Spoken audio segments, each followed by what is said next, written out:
Arkadaşlar bugün Erivan'a bağlı bir köye gidiyoruz. Ağrı Dağı'nı daha yakından göreceğiz. Ağrı Dağı'nı tersten daha yakından görmeye gidiyoruz.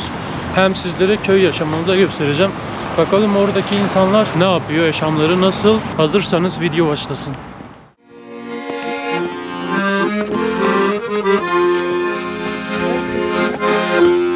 Откуда? Türkiye. Из Турции? Из Турции? Türkiye, yes.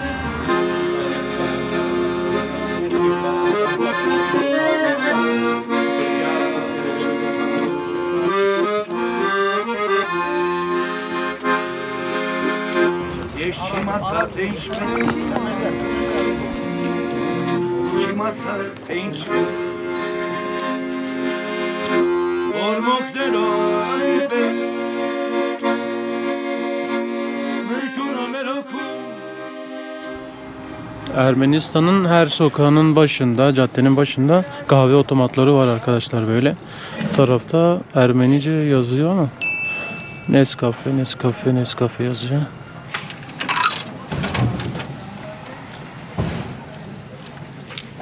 Şimdi bardak geldi, doldurmaya başladı. Burada yüzdelik yani Bitiyor. buz. Sonra geldiğinde bitmiş oluyor. Bakalım ne diyecek? Bitti herhalde.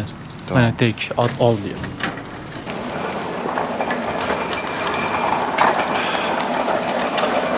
Bakın arkada bir tane var. Hemen şu karşıda da bir tane var. Neredeyse her sokağın başında her 200 metrede 100 metrede bir tane kahve otomatı bulabilirsiniz. Bakın burada da cappuccino yazıyor. Bu da bir tane otomat var. Şu anda 3 tane otomatın arasındayız. Çok soğuk bir hava var. Yani 5 derecelerde, 3 derecelerde. Biz şu anda durağa doğru gidiyoruz. Duraktan otobüse binip otogara gideceğiz. Otogardan da otobüsle o Artaşat diye bir tane ilçe mi desem, kasaba mı desem oraya gideceğiz. Orada Türkiye ile Ermenistan sınırına sıfır noktasına gidiyoruz. Ve Ağrı Dağı oradan çok daha yakın görünüyormuş.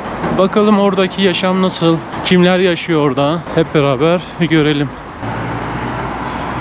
Alt geçitten karşıya geçeceğiz. Alt geçitten geçtiğiniz zaman böyle hediyelik eşyalar satan yerler var, dükkanlar var ve içeride telefoncular, aynı şekilde terzi falan var. Çanta satanlar, organik ürün satanlar var. Böyle. Alt geçidi bile boş yapmamışlar. Terminale geldik. Şimdi hangisi gidiyor? Artaşat'a. Bu mu gidiyor? 452 mi? Ha. Artaşat. Peki.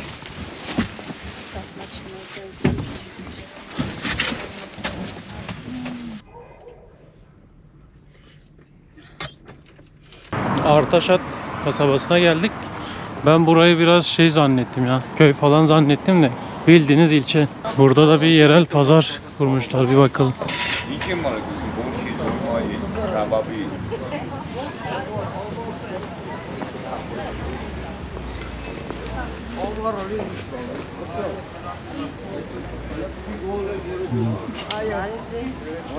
Привет.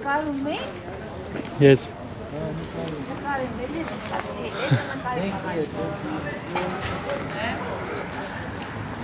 Ne dediğini anlamadım. Şu anda Türkiye sınırındayız. Iğdır'a yakınız yani. Ağrı Dağı'na yakınız. Ama biraz daha gideceğiz. Artata diye bir yer var. Orada bir kilise var tam böyle sınıra yakın. Onu göstereceğim sizlere.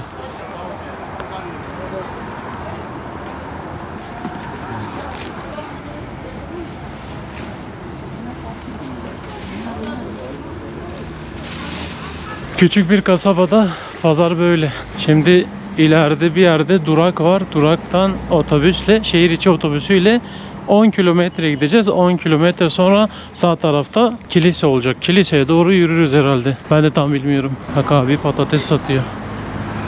Böyle.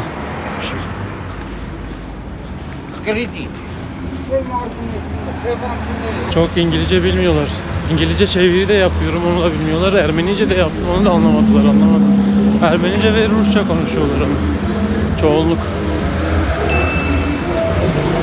Burada arabalar daha böyle bir eski ya. Burada Erivan'a göre daha eski arabalar var.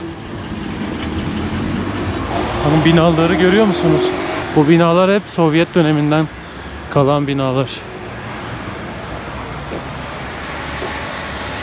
Bir hayvan pazarına denk geldik. Burada abiler hindi satıyor. Şöyle güvercinler var. Привет. Привет, привет.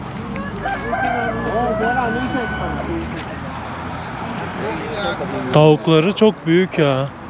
Tavukları yani kocaman. Draga rogan bere.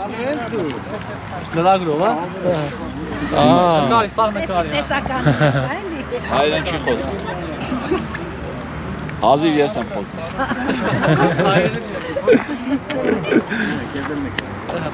Привет. Откуда? Türkiye. Ты туркмен? Из Турки? Türkiye, yes.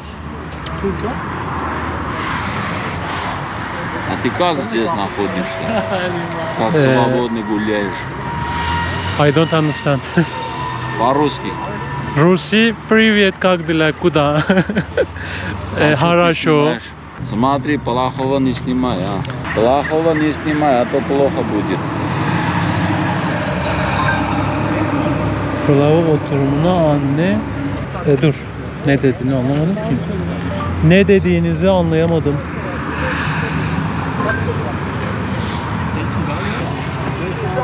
Bu mu? Aa. What is this? Fazan. Fazan. Fazan. Fazan. İlk defa görüyorum. Bu nasıl bir tür ya? Bu nasıl bir kuş? Bakar mısınız bu kuşa ya? Çok değişik. Türü ne?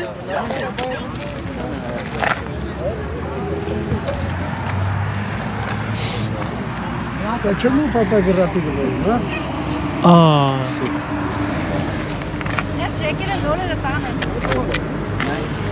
Сирена. Siruna. Да, красивый.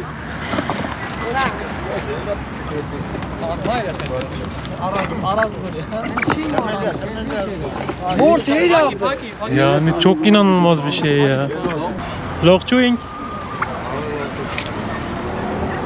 Aa. Şunlara bir bak, şunlara. Şunlara bir bakın. Bunu böyle koynuna alacaksın, yatacaksın.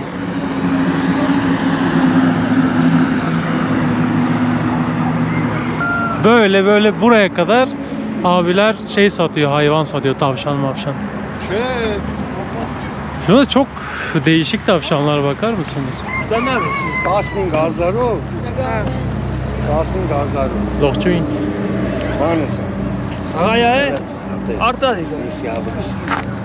Aa, amazing. Ezi kardiška, esi šatsirna. Wow. Hot. Yes. Fransakan Arlekin. Askerde komutan şey yapıyor, avlıyordu, kesiyordu, yiyordu. Çok güzel eti var. Böyle kestin mi bembeyaz oluyor. Bembeyaz böyle derisi var böyle kestin. Daha şu haute selik. Haki, Zed geliyor. haki. Zed geliyor. Haydi gidelim. Türkiye deyince şaşırdı adam. Şaşkınlığını gizleyemedi. Ben de şey oldum yani, ben de bir donup kaldım.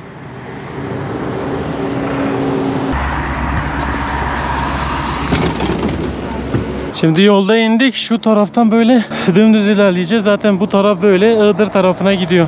Tam sınıra gidiyor. Sınırda da bir tane kilise var. Çok yakın ama sınıra. 4 kilometrelik bir yol bizi bekliyor. Buradan birkaç tane mandalina alacağız. Yolda yeriz diye. Karpuz var.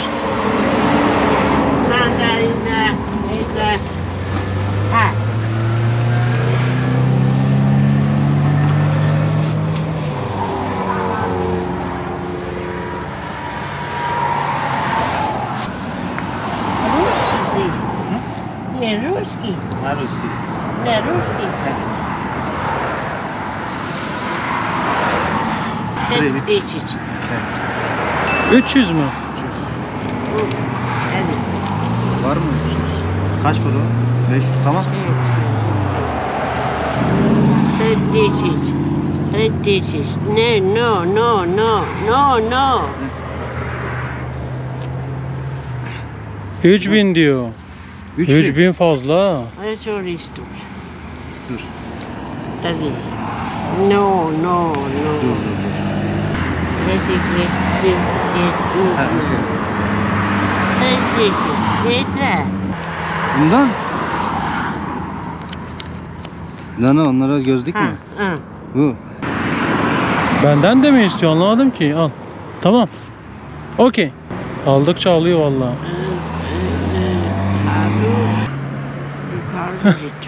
Okey. Okey, okey. Okey.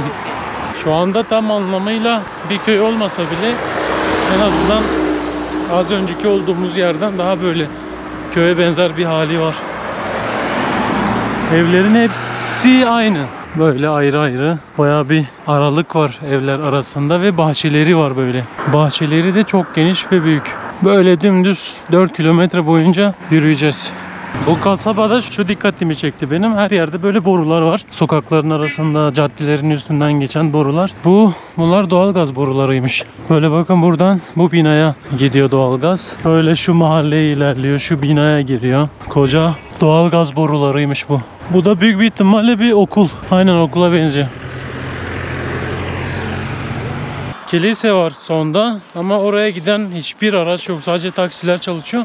Taksiler de çok pahalı ya. İnsan bir iki tane servis koyar kiliseye kadar. Yürüyoruz. Yani yolun yarısında bile değiliz. Şu dağı görüyor musunuz bilmiyorum ama görünüyordur inşallah. Şurada bir kilise var. Hemen dağın hemen tepesinde bir kilise. Oraya gideceğiz. Çok uzakmış. Çok uzak. Bunlar da üzüm bağları.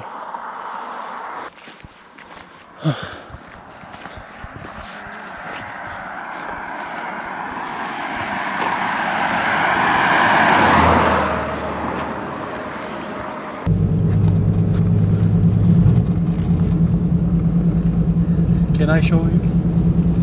Okay.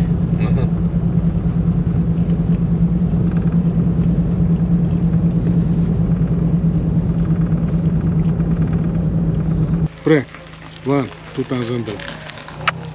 Very good. No. Tradition. No, thank you. Thank you.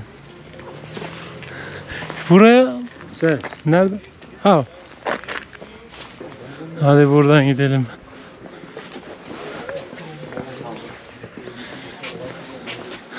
Burada böyle hediyelik eşyalar var. Kiliseye çıkacağız.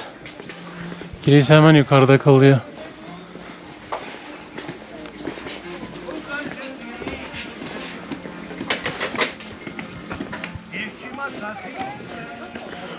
Varıyorum.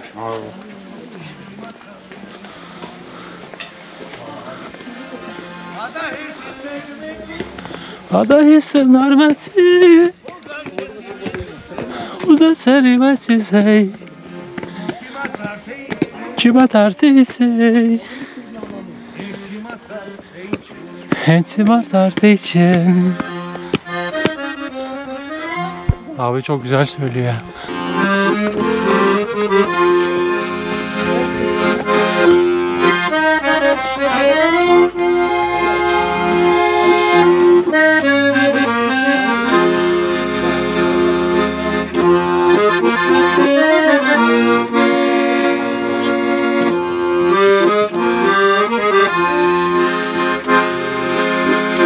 Jeśli maca tęśmez, ci maca tęśmez, ormok delo aybez, mülkuna meloku, yese kandar sadu. İşte görmek istediğimiz yere geldik. Taksi yarı yolda, hemen yarı yolda sayılmasa bile uzaktı mesafe. 500 dirham verdik. Yani 40 lira falan.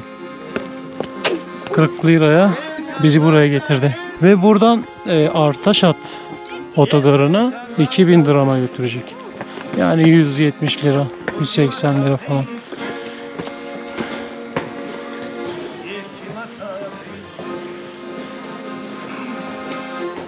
Horvirab Kilisesi. Ermenistan ve Ermeniler için önemli bir haç merkezi. 17. yüzyılda yapılmış bu kilise. Taşlarına bakar mısınız? Bakın.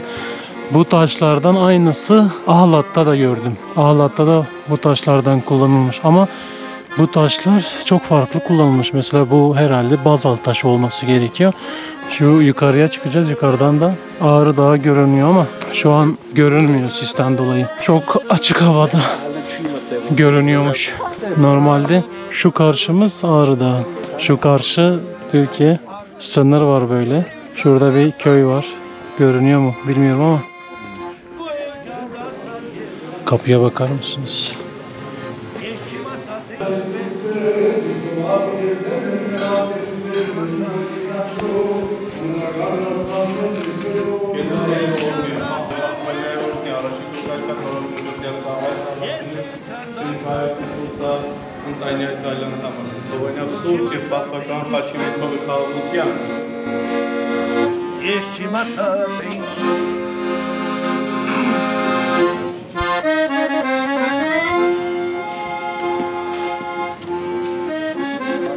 İçeride herhalde bir evlilik merasimine denk geldik. Yanlış anlamadıysak.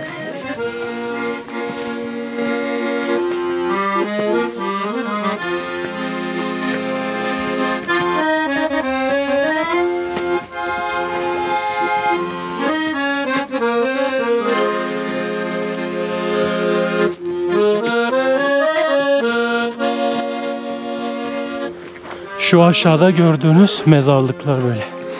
Bir mezarlık. Şuradan geçerken fark ettim. İndiğimizde orayı da göstereceğim sizlere. Yakından göstereceğim. İran'daki mezarlıklara da benzettim ben. İran'da da mezar taşlarının üstünde fotoğraflar vardı. Ona hemen İran'daki mezarlık geldi aklıma. Buraya insanlar geliyor. Şu taşları diziyorlar. Taşları dizip dilek tutuyorlarmış. Teyze söyledi bize. Thank you. Bakın hala böyle dizili taşlar var. Bakın burada da birileri dilek tutmuş. Böyle bırakmış. Ya biz orada köylerde falan taş atıyorduk buna. Böyle düzüyorduk. Bu bildiğin taşı diziyorsun, uzaktan atıyorsun. Düşüreni. Kim düşürürse artık. Düşüren de saçma olan ne? Düşüren gidip düzeltiyor taşı. Saçma olan da bu. Oo, buradan tepeden çok daha iyiymiş. Kilise buradan daha böyle bir muhteşem görünüyor.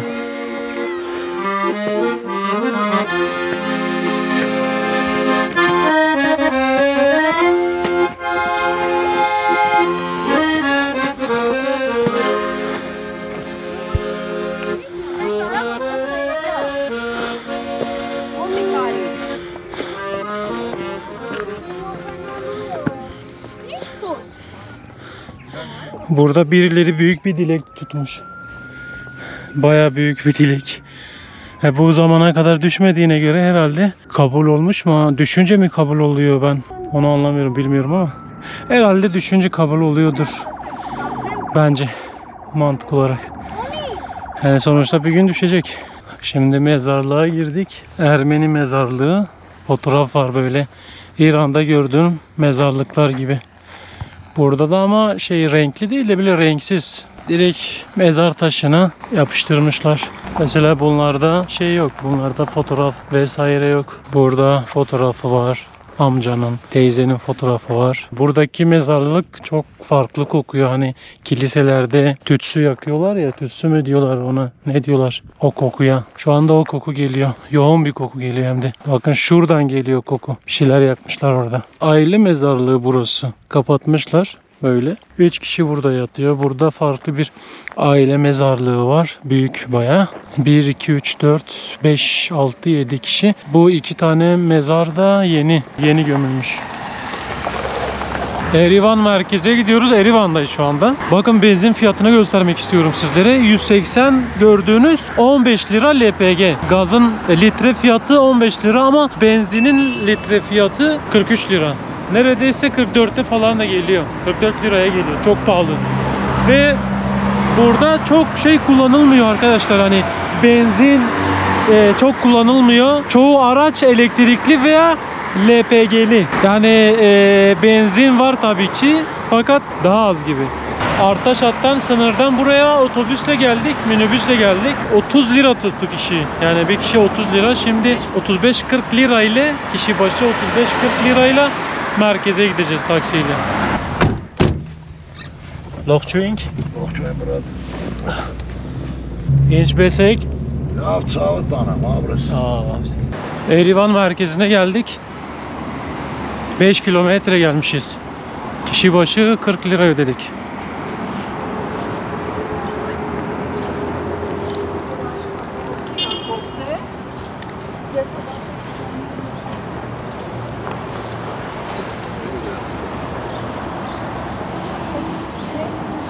Burada dilencilerden bahsetmek istiyorum. Burada neredeyse hiç dilenci yok.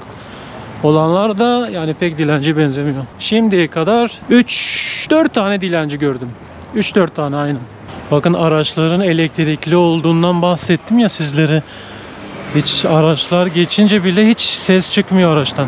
Bakın elektrikliydi ve çok Tesla var. Yani bayağı Tesla var.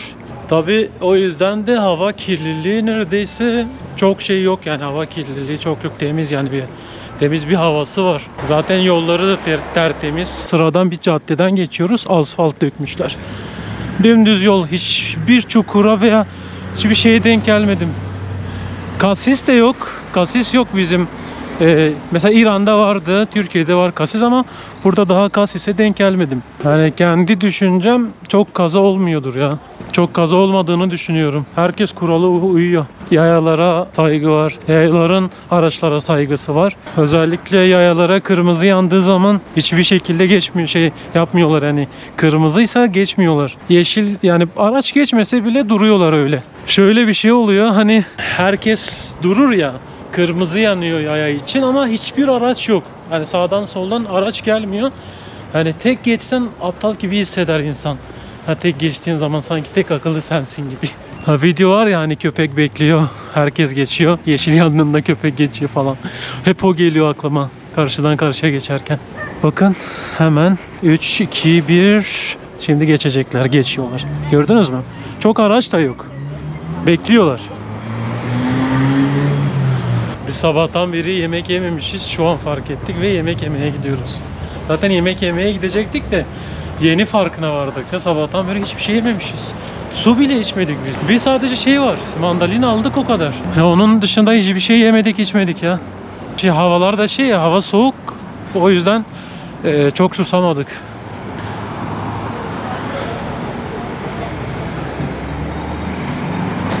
Şimdi böyle spontane gidiyoruz vallahi ya. Bir tane mekana gidip yemek yiyeceğiz de. Yani buradaki mekanlar çok bana göre değil. Çünkü böyle lüks mekanlar oluyor.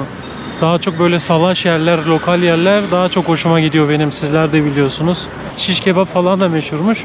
İnternetten baktığınızda mantı yazıyor. Mantıyla hemen hemen bizle aynı. Onu da yememize gerek yok bence. Bak bizim ilk gün geldiğimiz yer şurası, şavurma. Döneri gerçekten çok güzel. Ben size gösterdiğim için oraya tekrardan gitmek istemiyorum. Farklı bir mekanda, farklı bir yerde, farklı bir şeyler yiyelim istiyorum. Bugün pazar bu arada. Tatil burası.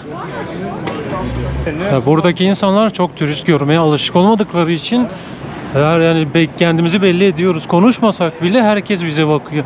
Bir de konuşunca tekrar bakıyorlar. 2 kere bakıyorlar.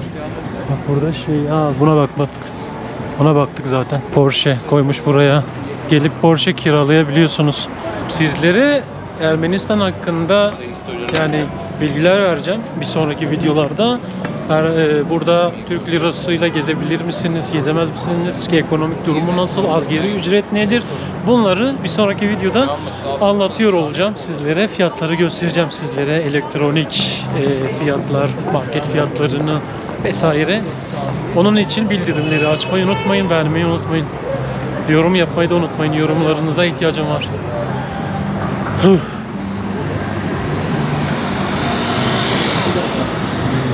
Çok yavaş yaşıyorlar hani. İnsanlar çok yavaş hareket ediyor. Hiçbir yere koşturmuyorlar. Hızlı ilerlemiyorlar. Sakin bir şekilde hayatlarını sürdürüyorlar. Şimdi otantik bir mekana geldik. Ve de ben kendime söyledim. Peynirli dana kebabı isteyeceğim. Peynirli dana kebabı 1600 lira. I have beef kebab with cheese. One. Ayran. Ayran? Ayran yok mu? Ayran, Ayran? ayran ne söylüyor? Tamam, aynı. Glass? Yes. Glass, okay. One ayran. One more soup.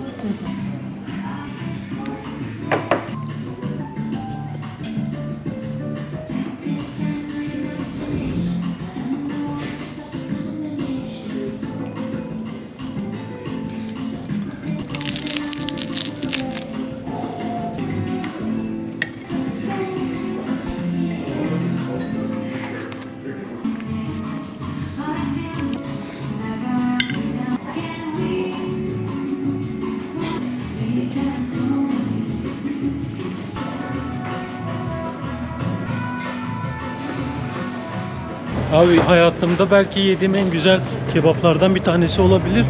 Dana kebabıydı benim yediğim. Peynirli dana kebabı. Yanında bir tane ayran. 2000 dram. 2000 dram da ne kadar? Buraya yazıyorum ya 2000 dramı. Burada yedik yemeği. Böyle. Burası. 180 lira ödemişim. 180 lira, ya kusuratları saymıyorum, 180 lira ödedim. Yemek konusunda, şeyler konusunda çok iyiler ya. Yani hem ucuz hem de lezzetli. Ben yerken çok zevk aldım ve çok doluydu, içi dop doluydu. Fazlasıyla doyurucu. Neyse, haydi bu video bu kadarlık olsun. Kendinize çok iyi bakın. Yorum yapmayı ve abone olmayı unutmayın. Varsa düşüncelerinizi bu videonun altına yazabilirsiniz. Biz otele geçeceğiz. Çok yorgunuz. Hani sabahtan beri dışarıdayız ve sürekli koşturmaca oraya yürüdük. Ta kaç kilometre yürüdük. Kendinize çok iyi bakın. Hoşça kalın. Bir sonraki videoda görüşmek üzere. Bay bay.